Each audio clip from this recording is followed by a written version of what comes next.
रूस समेत सभी ऑयल प्रोड्यूसिंग देशों को भारत से जिस बात का सबसे बड़ा डर था, भारत अब उसी डर को सच करने जा रहा है। और ऐसा हम नहीं बल्कि भारत के ही वैज्ञानिकों का कहना है, जो इन देशों के सामने एक ऐसा तरीका ढूंढ कर रख चुके हैं जिसका आने वाले 100 सालों तक भी कोई तोड़ मौजूद नहीं होने वाला। और भारत इस तकनीक के जरिए न केवल अपनी बल्कि दूसरे देशों की जरूरत भी पूरी कर सकता है। फ्यूल ऑफ द फ्यूचर यानी कि हाइड्रोजन को एक बड़े लेवल पर प्रोड्यूस करने के लिए भारत की न्यूक्लियर पावर प्लांट्स को टारगेट किया जा रहा है। और यही न्यूक्लियर पावर प्लांट अब भारत के हाइड्रोजन डिमांड को पूरा करेंगे।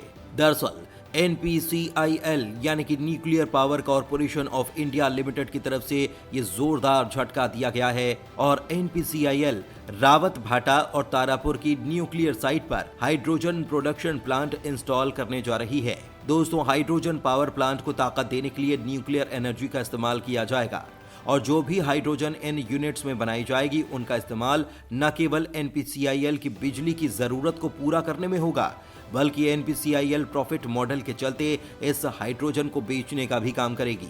सोचिए, न्यूक्लियर पावर प्लांट को एक बार रिफिल करने पर 1.5 से 2 साल तक न्यूक्लियर फ्यूल डालने की जरूरत नहीं पड़ती, और वो भी तब जब ये प्लांट 24 घंटे और 7 दिन लगातार चलाई जाती है।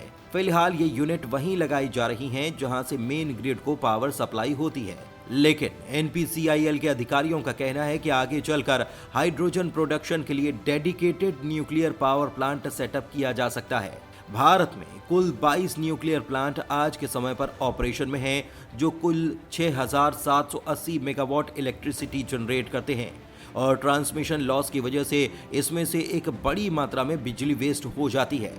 डेडिकेटेड न्यूक्लियर पावर प्लांट की वजह से बिजली का लॉस लगभग खत्म हो जाएगा, क्योंकि हाइड्रोजन प्लांट न्यूक्लियर यूनिट के आसपास ही सेटअप होंगे और इससे पैदा हुई बिजली को अलग अलग एप्लीकेशंस में इस्तेमाल किया जा सकेगा। अच्छी बात यह है कि भारतीय वैज्ञानिक मॉडल न्यूक्लियर रिएक्टर्स पर भी काम कर रहे हैं, जो कि 300 मेगावाट बिजली करने में सक्षम हैं।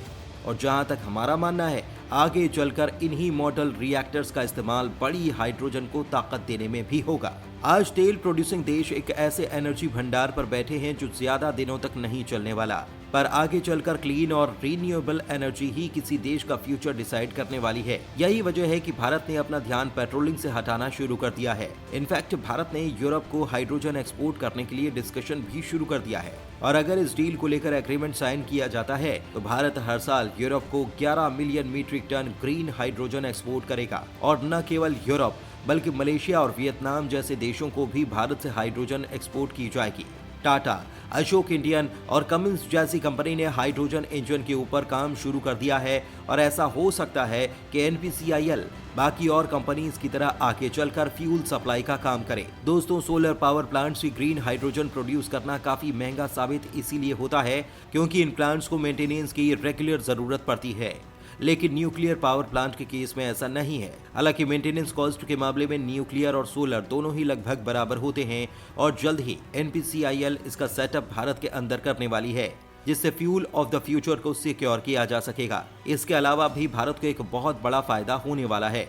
दोस्तों, जिस तरीके से चाइना और यूनाइटेड स्टेट के बीच में एक तरीके का साइलेंट वॉर चल रहा है, जिसके चलते कई बेनिफिट्स भारत को मिलने लगे हैं। असल में बेनिफिट ये है कि अब अमेरिका की कई सारी मैन्युफैक्चरिंग यूनिट्स चाइना में न जाकर भारत और वियतनाम जैसे देशों में शिफ्ट होने लगी हैं। लेकिन आज खबर सामने निकल कर आई है कि अमेरिका के बाद एक और बड़ा देश है जिसकी एक बहुत बड़ी इंडस्ट्री को चाइना धीरे धीरे खत्म करने की कोशिश में जुट चुका है और अब ये देश भी भारत के अंदर अपनी इन्वेस्टमेंट बढ़ाकर अपनी इंडस्ट्री को बचाने की पूरी तैयारी करने जा रहा है।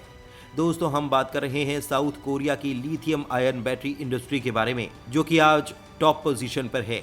China, Japan, United, Vietnam, south Korea और जर्मनी जैसे देश जो बड़े स्केल पर लिथियम बैटरी को बनाने और एक्सपोर्ट करने का काम करते हैं, लेकिन आज के टाइम पर ग्लोबल मार्केट के अंदर करीब 79% कब्जा चाइना का है और चाइना कई कंट्रीज को इतने कम रेट पर लिथियम आयन बैटरी को एक्सपोर्ट करना शुरू कर चुका है, जिसकी वजह से वियतनाम और साउथ कोरिया जैसे देशों की जो लिथियम आयन बैटरी इंडस्ट्री है वो कहीं न कहीं नीचे जाती हुई नजर आ रही है। वहीं साउथ कोरिया की दिग्गज ऑटोमोटिव कंपनी होंडा ने डिसाइड किया है कि वो भारत के अंदर एक बड़ा इन्वेस्टमेंट करने जा रहे हैं, जिससे वो भारत में lithium ion battery business setup करेंगे और इससे भारत के अंदर जो इलेक्ट्रिक व्हीकल के दाम हैं वो इजीली कम हो सकेंगे। जिस तरीके से भारत की ऑटोमोबाइल इंडस्ट्री में डोनेट कर रहे हैं, उसी तरीके से अपनी पोजीशन को बनाए रखेंगे। इसके अलावा भारत की इलेक्ट्रिकल व्हीकल इंडस्ट्री में एक बड़ा कंपटीशन होगा, जिसके बाद भारत के अंदर इलेक्ट्रिक व्हीकल के प्राइस भी कम हो जाएंगे। अगर हुंडई की बात की जाए तो भारत के अंदर टॉप पोजीशन पर है मारुति सुजुकी, सेकंड पोजीशन पर है हुंडई और तीसरे नंबर पर है टाटा मोटर्स। ये टॉप 3 कंपनी जो भारत की ऑटोमोबाइल इंडस्ट्री में हिस्सा लेती हैं। वहीं सेपरेटली हुंडई मोटर्स की बात की जाए तो भारत की पहली ऑटोमोटिव कंपनी है जिसने 10 लाख का एक्सपोर्ट करने का माइलस्टोन कंप्लीट किया था और आज होंडा मोटर्स भारत से करीब 87 कंट्रीज के अंदर अपने व्हीकल्स एक्सपोर्ट करती है और आज होंडई मोटर्स के पास भारत के अंदर 1224 से ज्यादा सर्विस स्टेशन हैं और भारत की second largest car manufacturing facility इनकी है। इसके अलावा होंडई मोटर्स भारत में एडवांस प्रोडक्शन, हाई क्वालिटी और टेस्टिंग के साथ में अपनी मैन्युफैक्चरिंग करती है और इन्हें टेस्ट के लिए किसी और कंट्री में जाने की भी जरूरत नहीं पड़ती। वहीं अगर साउथ कोरिया की बैटरी इंडस्ट्री पर नजर डाली जाए तो साउथ कोरिया ने साल 2023 में करीब $2 बिलियन की लिथियम आयन बैटरी एक्सपोर्ट की है और सिर्फ लिथियम बैटरी ही नहीं बल्कि लिथियम हाइड्रोक्साइड भी एक्सपोर्ट करने में साउथ कोरिया वर्ल्ड की सेकंड पोजीशन पर रहा है और साउथ कोरिया इस समय दुनिया का दूसरा सबसे बड़ा इलेक्ट्रिक व्हीकल प्रोड्यूसर कंट्री भी बन चुका है। दोस्तों, इन विदेशी कंपनियों की लगातार भारत की ओर इन्वेस्टमेंट को देख कतर भी अपने फैसले को बदलने के लिए तैयार हो रहा है। कतर भारत के 8 नेवी ऑफिसर्स को रिलीज करने के लिए राजी हो चुका है और जल्द ही उनकी रिहाई की खबर आपको मिलने वाली है। वीडियो को अंत तक देखने के लिए धन्यवाद।